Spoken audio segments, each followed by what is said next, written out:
So let's take a look at what are the primary things that as we look at all the great information, the conversation we've had in the last year, what are the three things that I wanted to share with you today from a sort of a somewhat Trackunit community point of view when we're sitting here reflecting a year into this. What are those three things that you guys should take away and just reflect and think about? And we all here hope to get inspired of what is the next big thing that we can do to improve our competitiveness, improve our efficiency, and improve our shareholder value, and do great for the environment and for the overall economy.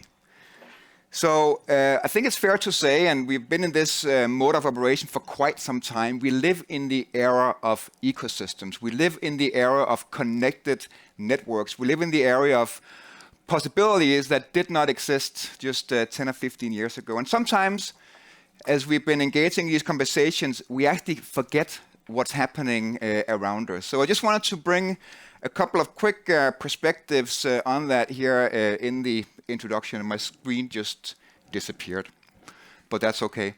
So when we think about an era of ecosystems and connected networks, what is actually happening is that the boundaries of competition, the boundaries of how we think about our industry is changing. It's changing very, very fast. And I have a couple of examples here on businesses and sort of new ecosystems and networks that I just want you to reflect over for a second. So we all come to know Amazon for our personal lives and our consumer goods, right? We all come to know Amazon for their web services and the way that we can abstract IT infrastructure and get things done quicker, right? How many of you know what's happening around this brand right here, Amazon Business, with a raise of hands? So Amazon Business is the latest iteration in the Amazon family. It's the fastest growing business unit. It's far outperforming AWS. It's far outperforming consumer goods. And some people in the analyst community think that this business unit here will take on B2B as a marketplace and capture 45% in the US alone in the next 4 to 5 years.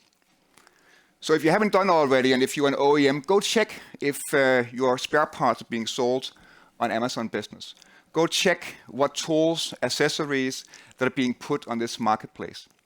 It's a fascinating new model, and what Amazon is doing here, this is replicating the power of the ecosystem and the network into other verticals and into other businesses, and we should all get ready and learn from this and think of ways to leverage it.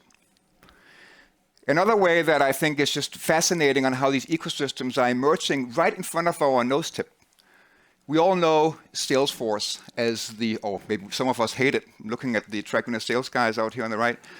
But we all come to know Salesforce as the pipeline management systems, looking at conversion rates and so forth. How many of you are thinking about Salesforce as an ecosystem that is reimagining healthcare and is rethinking the way nurses contact patients, and the service ecosystems around healthcare is just being reimagined? Because the infrastructure there, the players are there, the applications are there. And sometimes in these conversations in our community centers around, well, construction is different, we're unique, every machine is being built, sometimes on purpose for a specific application. I mean, what is the disruption really here? Well, I guess a lot of other industries are saying the exact same thing, and here in healthcare, it's happening very fast with an unforeseen competitor that is coming out of nowhere.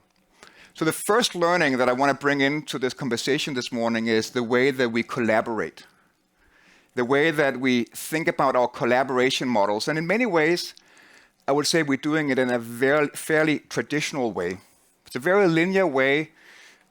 Someone has a service, someone has a product, they have sub-providers or suppliers that bring that to market, and we try to orchestrate the way that we bring those products to market. And this mind shift, or this shift in mindset into the ecosystem thinking is really interesting to me. Here's just a series of examples on how value creation and the value capture is changing. And many of you have heard me talk about the difference between hardware and software over the years, right?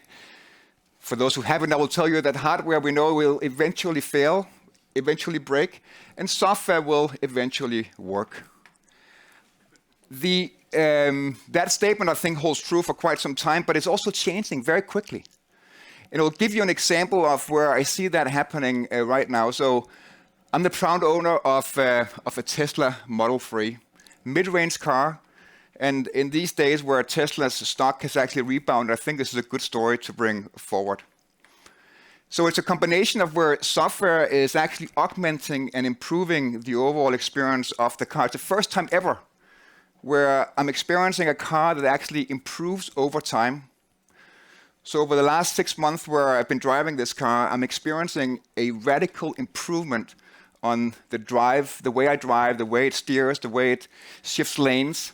And most recently, this thing came to my attention. So whenever it was raining, and the wipes had to sort of be activated, it was a little slow to detect that it was actually raining and that the windshield needed a little bit of cleaning, right? So what do you do as an operator? You push the button, right? You tell the car, hey, your automatic detection is not working, and you activate it manually. Well, it so happens that these guys at Tesla, they have actually instrumented this car with 5 different cameras, including the one in the front, in the front shield, or window shield. And what they did was they took a picture every time someone manually pushed the button to get the window cleaned. They captured that, applied a machine learning algorithm, and in less than 3 months, they passed it back down as a software upgrade, and suddenly I'm remarkably improved sort of safety in the way that the car detects rain. It's just an amazing way of how software is augmenting the improvement, the safety, and the collective intelligence from all the interactions that are happening around my driver experience. So I take that story and I apply and I think about the way that we conduct this in construction, and we're still talking about updating firmware on controllers, how difficult, how crazy that is, and how hard it is, and so forth. And I'm seeing an industry that is a little bit stuck in the old way of thinking, yet when we get into a room like this, the conversations are floating, the sharing is there, the ideas are brilliant.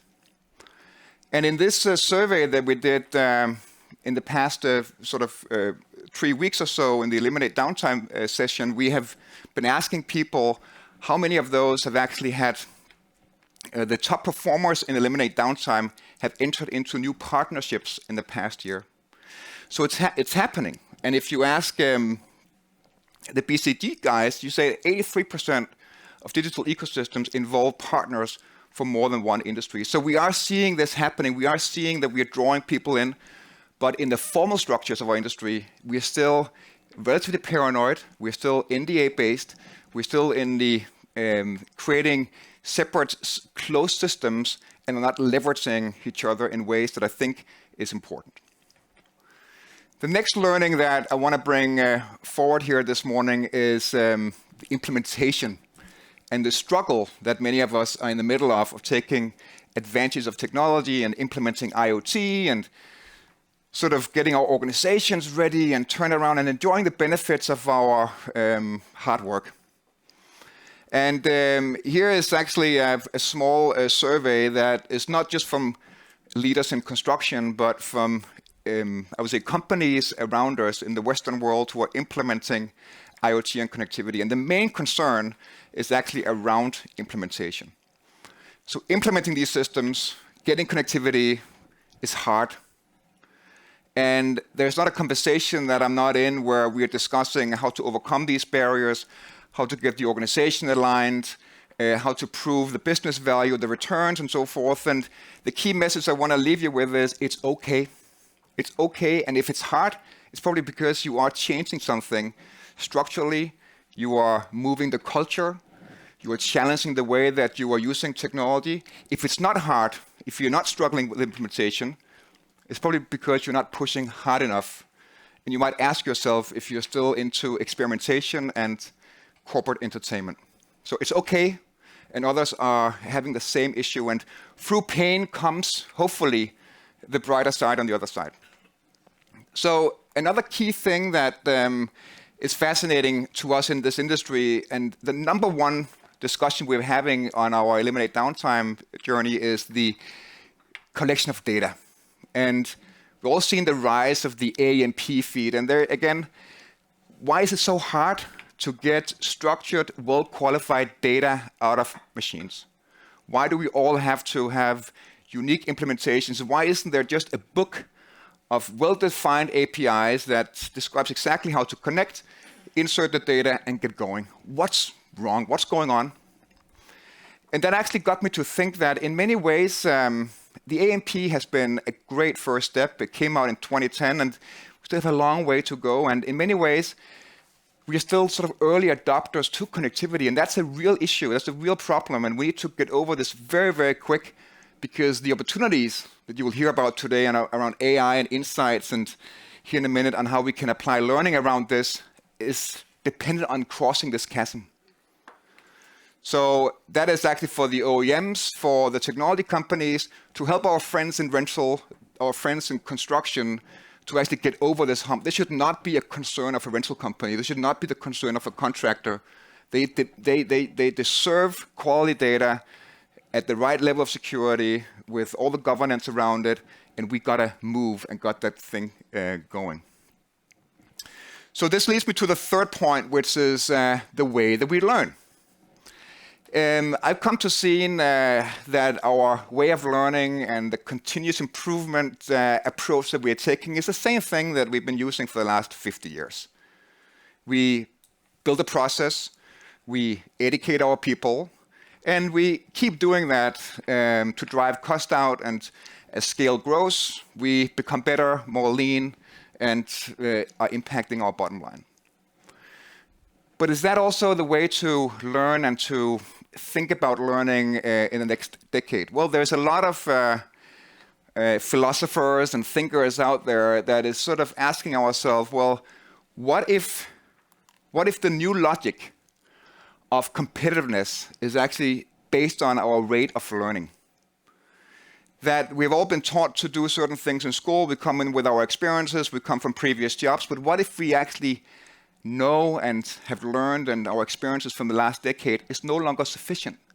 What if the next competitiveness is our organization's ability to learn?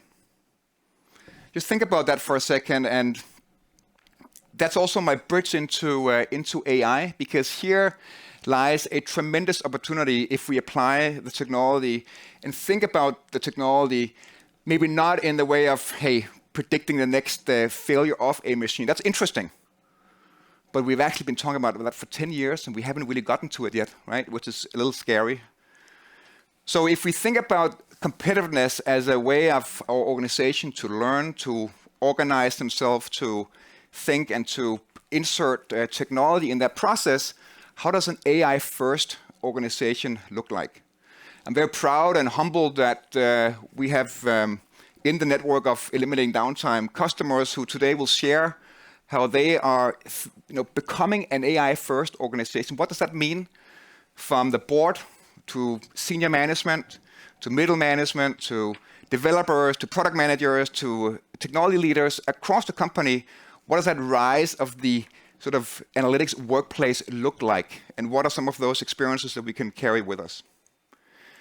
And actually, Nadella here from Microsoft, who I think should get the credit for really turning Microsoft around the third time, has this saying of companies need to create a digital feedback loops. And in our world, just think about this for a second. If we get this, get the crossing the chasm going for connecting our machines, let's just assume for a second that we have that fixed, and we take the AI approach and we apply that, and we start extending that into autonomous execution and autonomous learning to accelerate our overall collective intelligence, not just with our own company, but how that extends out to the ecosystem. I think that is one of the promises that I'm super excited about.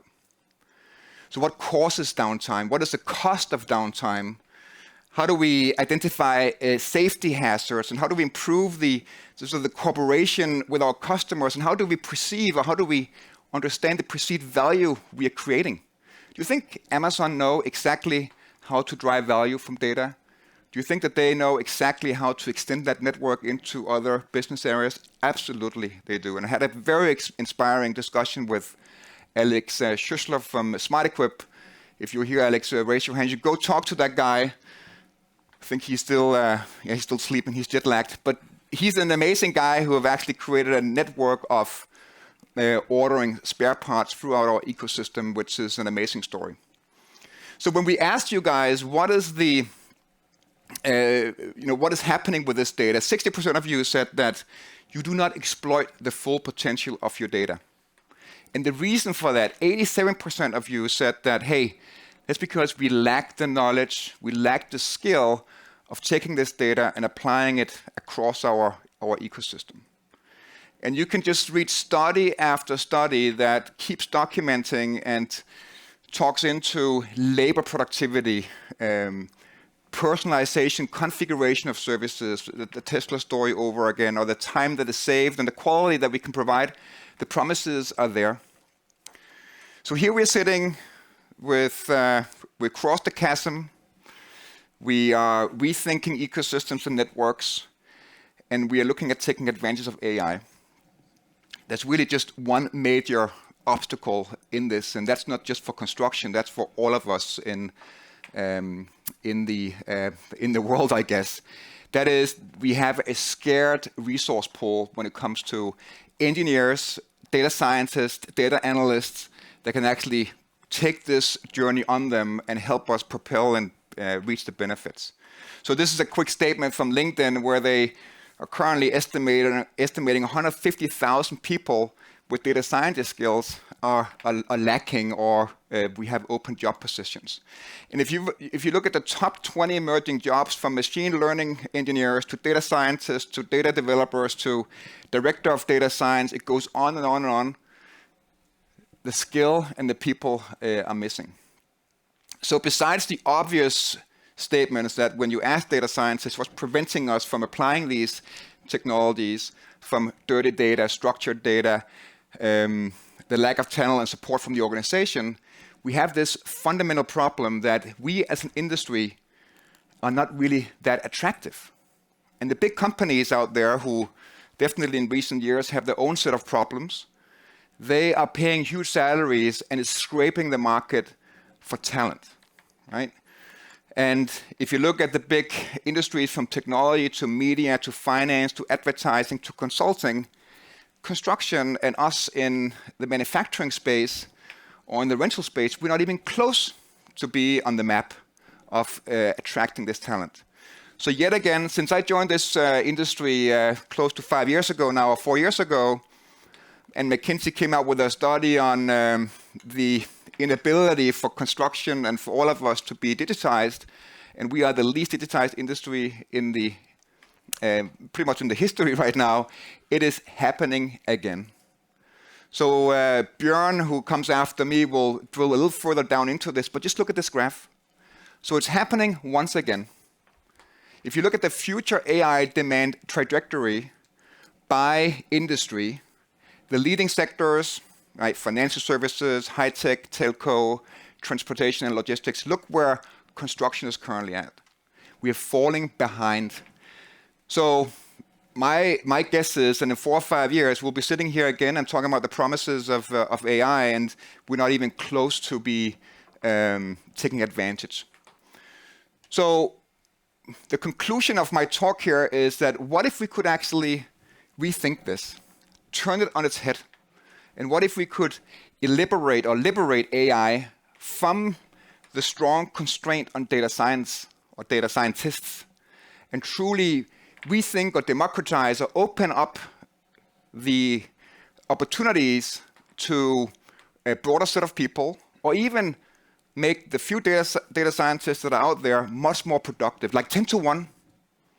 So the number one answer when I talk to you guys on what are you doing about AI, well, the default answer, do you know what that is? Well, we are hiring data scientists, right? We are trying to get the data and we are hiring people, and they're hard to find, they're hard to get, not to talk about the data itself. And that actually is I think the opportunity that we have in front of us as we think across the ecosystem. What if we could actually collectively think about ways where a brain of construction that would hold the models, that would hold the constructs, that would hold the inputs and the outputs, and those models on those nodes, or that intelligence would still be our IP, but we would give it free. We'd actually let those nodes and that intelligence work across our industry to accelerate learnings and to get much further bang for the buck. So one data scientist could do the same thing as 10. So that's my insight, and hopefully also an invitation. We have brought a couple of examples where this is actually the potential. It's not at all final and concrete, but it's an invitation to rethink and avoid us sort of being left behind once again, I would say, as an industry. So in wrapping, think about how you collaborate. Think about how you take advantage of these emerging ecosystems and networks. Hard implementations is actually okay. It gotta hurt. It's just like losing weight. It takes persistence and hard work. And think about learning as a future competitiveness infused by AI. That's the word. Thank you for listening, and enjoy the rest of the day.